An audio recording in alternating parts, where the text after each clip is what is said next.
Wel, ni'n agosáu at ddiwedd y daith yma yn Cape Town, felly falle mai dyma fydd y tro ola ni yn y lleoliad hyfryd yma, ond rwy'n falch cael ddweud bod ddau o ser y gystadleuaeth yn ymuno ni ar gyfer sgwrs pnawn. Mae Morgan Morse, yr wythwr, Dan Edwards, y maswr.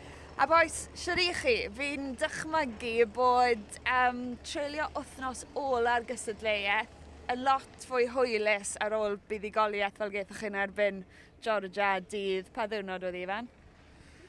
Ni di anghofio diwrnodau, y dydd Sul. Iawn diolch.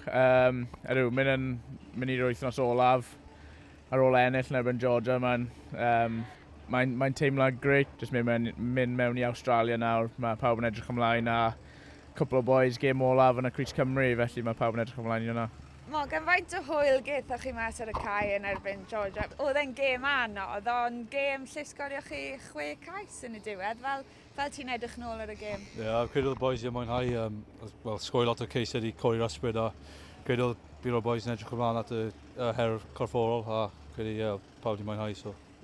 Ifan, i ti, oedd e'n esiampl o pa mor gyflawn mae Cymru fel tîm, achos o'n nhw'n dangos bod nhw'n gallu sgorio o sgarmes, ond hefyd yn edrych yn hynod beryglus yn gwrth ymosod. Yn bendant, oedd hi'n ornes eitha special. A fi'n credu i fi, wnaethon ni sôn lot gyda faint mor corfforol mae Georgia yn mynd i fod a oedd e'n debyg iawn i gêm Ffrainc a nath ddim Georgia y siomi i fod yn deg. A fi'n credu un peth na sefyll mas i fi'n sicr a falle trobwynt y gêm oedd jyst gyda hanner, yr ail hanner, oedd Cymru wedi atal Georgia rag sgoro'r sgarmes ymidol na, a oedd Georgia wedi penderfynu mynd i'r yslis yn hytrach na mynd am y pwyntiau, achos nhw'n teimlo falle bydden nhw wedi gallu cael y gorau chafiaeth yn yr agwedd na, ond war y teg i boes Cymru bydden nhw wedi rhoi lot o pwyslais ar hwnna, a nath nhw diben atal a wedyn dath nhw mas yn yr ail hanner ar y dan a sgoro 3 cais mewn 15 munud, felly fi'n credu hwnna oedd y trobwynt a oedd hwnna eitha special i weld. Oedd hwnna'n teimlo fel trobwynt ar y cae, yn munud yna jyst cyn yr eigwyl? Then moment enfawr i cael nhw mas just cyn y hanner. Mae sgarmes nhw yn un o'r arfau nhw, so oedd e'n teimlo dda i cael nhw allan. A be am y 10 munud ola te, Dan? Ti oedd styr yn y gêm yn y diwedd, a dwi'n meddwl yn rhannol oherwydd y ffordd nes i reholi'r cwarter ola. So, o'ch chi'n gwybod pa mor beryglus o'n nhw'n gallu bod? Ydw, o'n i'n just dweud pan nhw'n cael y pêl ar nhw'n agos i llinell cais ni, o just cadw nhw mas ar 68-70 munud a bydd ni'n mynd ar gêm i'r diwedd wedyn. Ond oedd y boys yn amddiffyn yn ardderchog i fod yn onest. Dyn lawr, ond wnaeth neb panico, ac oedd pawb yn cyfforddus iawn. Pan oedd 10 munud i fynd, oedd ni ddim yn meddwl bydd ni'n mynd i colli'r gêm, i fod yn onest. Oedd e'n perfformiad ardderchog ar y boys. A be oedd y dathliadau fel? Chi'n cael dathlu fel tîm? Chi'n cael mynd mas y joio pan chi 20? Oedd tyma bach o dathliadau yn y stafell lloyd newid, tyma bach o sing-song, gold a un arall, yn ei ffildio gallu dweud, ond tyma bach yn surprise os ni ennill yn erbyn Australia. Ond oedd jyst 1 neu 2 ar ôl y gêm gyda'r boys. Mae angen cael 1 neu 2, ddim yn gallu dod mas fan hyn am mis a heb cael 1 neu 2 drinks i yfed gyda'r boys. Felly mae hynny'n hynod o pwysig. Sgaffi oedd yn arwain y canu, rhaid fi ofyn? Na, Craig Everett. Oh, really? Wel, ni wedi catcho Craig Everett unwaith ar gamera yn bita lotion yn y stafell newid, so mae eisiau ni trial dal yn canu. Dan, nes di sôn dyma fydd y gêm ola i rai boys. I ti? So be mae di bod fel y diwrnod diwethaf? Dwi'n meddwl ti wedi dechrau rhywbeth fel 2 gêm ar 10 yn olynol i Gymru yn y Crys 30. Rhywbeth fel yna. Ond mae wedi bod yn experience arbennig. Cym cyntaf mas yn Cork, ond ddim yn ideal i fod yn onest. 50 pwynt, ond mae pawb yn tyfu o perfformiadau fel hwnna. A nawr jyst edrych ymlaen i'r wythnos hyn a cwblhau'r tournament gyda W i gobeithio. A be mae fel cael y boi ma dysgwydd yn rhedeg llynellau yn creu ceisiau gwych? Mae'n gwneud teimlo'n pretty saff i fod yn onest. Mae ddim ond yn 18, ond mae'n arbennig i chwarae gyda Morse o'n yn ysgol yn ddim yn really gwybod fe. O'n dim bach yn ifanc gafn fi, ond mae'n ardderch ag y cae, i fod yn onest. A dwi ddim yn edrych yn ifanc. Bydd rai bobl falle ddim yn sylweddoli bod ti'n ddeu nawr. Ydy pethau di newid i ti, Morgan, o ran dwi'n teimlo'n wahanol bod mae eleni falle jyst yn fwy cyfforddus?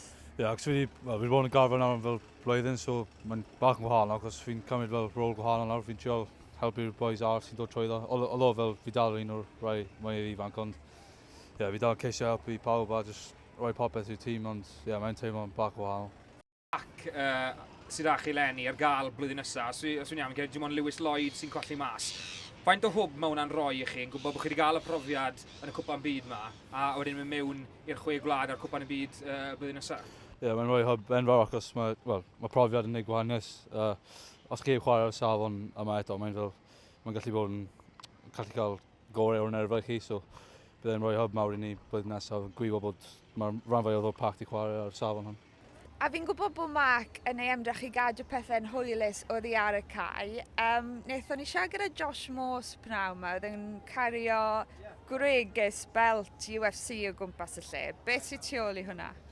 So ers i Mark dod mewn, mae'n dod mewn fel thema ni ar dechrau'r camp oedd Colin McGregor, so oedd e'n dweud fel mentality ni goffa bod yr un peth o fe, so pob wythnos mae'n dewis fel trainer of the week type of thing, fel pwy sydd bod ymarfer a gwneud fel gwaith nhw band o'r cae, so analysis a pethau fel yna, pwy sy'n gwneud yna gorau, so pob wythnos mae'n dewis un o'r boys a Josh Morse nath ennill lle.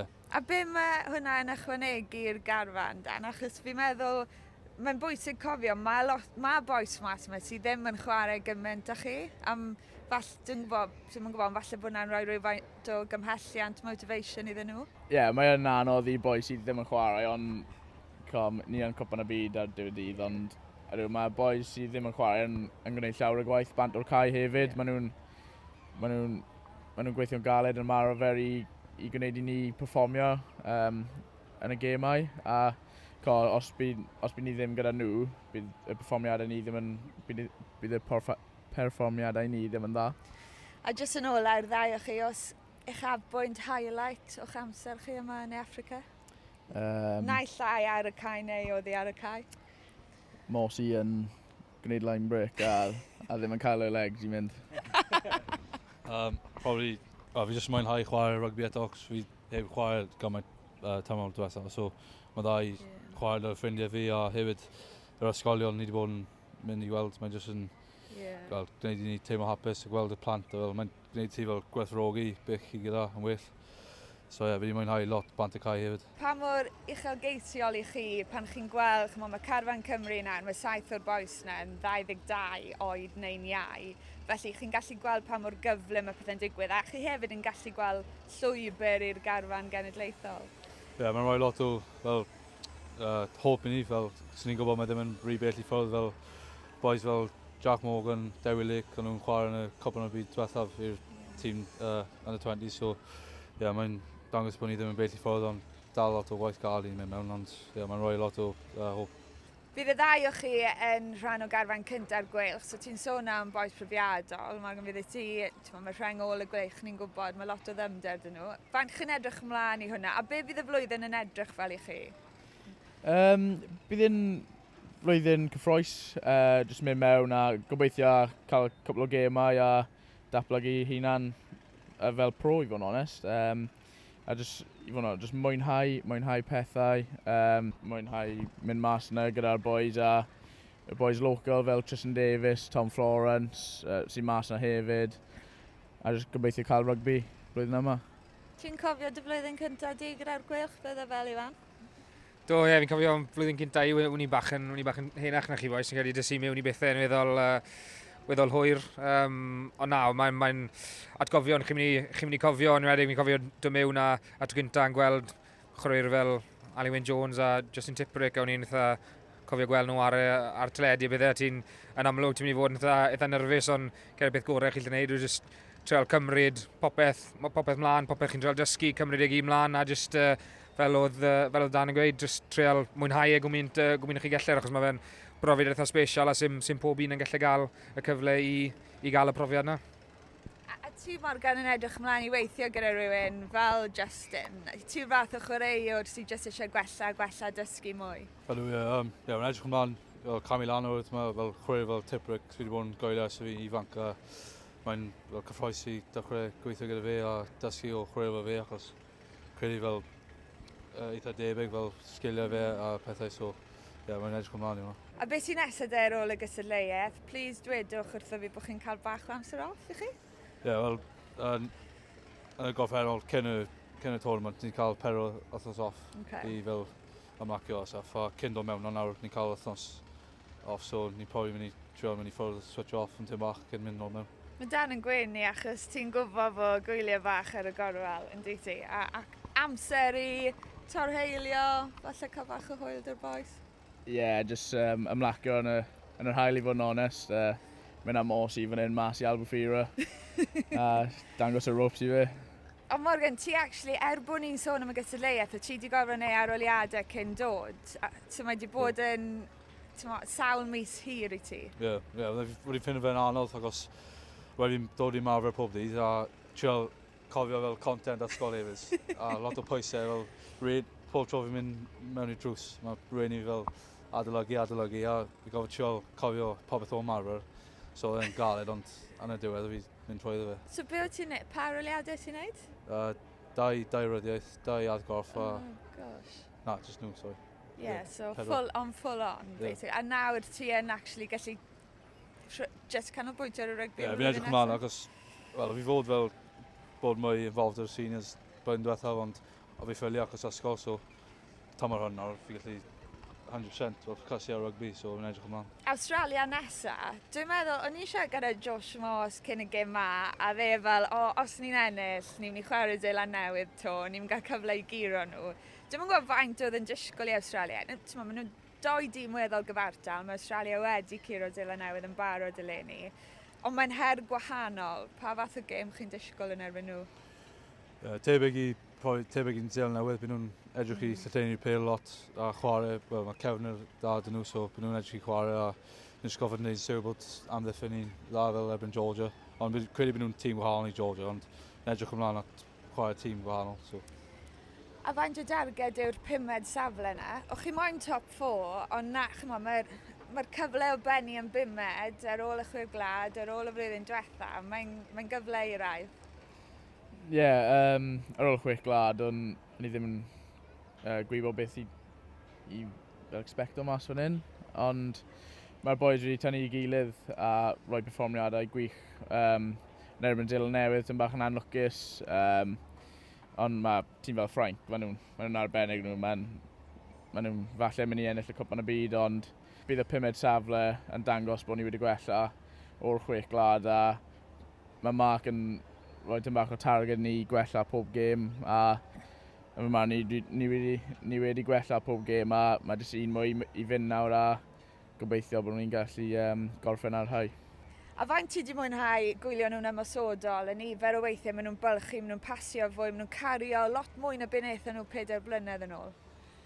Fe dod, mae wedi bod yn credu yn ymosodol, mae Cymru wedi bod yn wych a fi'n credu wrth yn ochr i fynd, mae rhwng y ddoi ma, fi'n credu mae rhain wedi gwneud hanner y bylchiadau, so felly mae wedi bod yn wych i weld, achos dwi'n teimlo yn ymosodol, maen nhw wedi bod yn dda iawn, maen nhw wedi creu cyfleoedd, a just yn anffodus, fi'n siŵr bydd y ddoi ma'n cytuno dy fi, y gwendid sydd wedi bod dan nhw, pan maen nhw yn cyrraedd y 2 ar 20, maen nhw wedi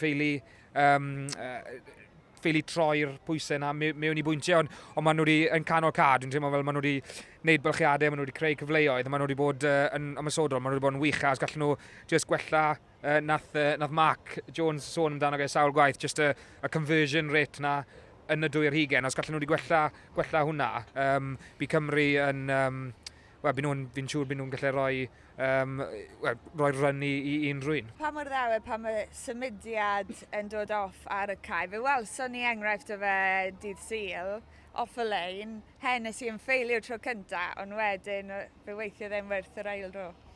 Ni'n edrych am hwnna trwy gydol wythnos i fod yn onest. Beth mae George yn fel namddiffyn, a pwy sy'n yn namddiffyn, mae hwnna'n gwneud tym bach o gwahaniaeth. A bydd ni'n gwneud yr un peth eto wythnos yma yn erbyn Australia, gwybod ble mae pobl yn amddiffyn i nhw. Rwy'n edrych i bydd ni'n edrych i cymryd y fantais o hwnna. Wel, diolch yn fawr am ymuno â ni heddi, achos bod chi'n siarad Cymraeg, chi yn gofyn ei lot o'r cyfaliadau, yn wedig post-match, so ni yn gwerthfawrogi'ch amser. Faint o Gymraeg chi'n dysgu'r boes? Lot o'r boes yn siarad Cymraeg o gwmpas y gwesti, neu ddim really? Oedd Harry Blue yn trio bore yma, oedd e'n shocking. Literally, oedd e'n shocking. Mae digon o Gymraeg yn y garfan, ond dyna ni, Dan Morgan, diolch yn fawr. Ac am y tro ola, plis gwyliwch S4C, y gic gyntaf yn erbyn Australia yn fyw am 1 o'r gloch pan am di Gwener.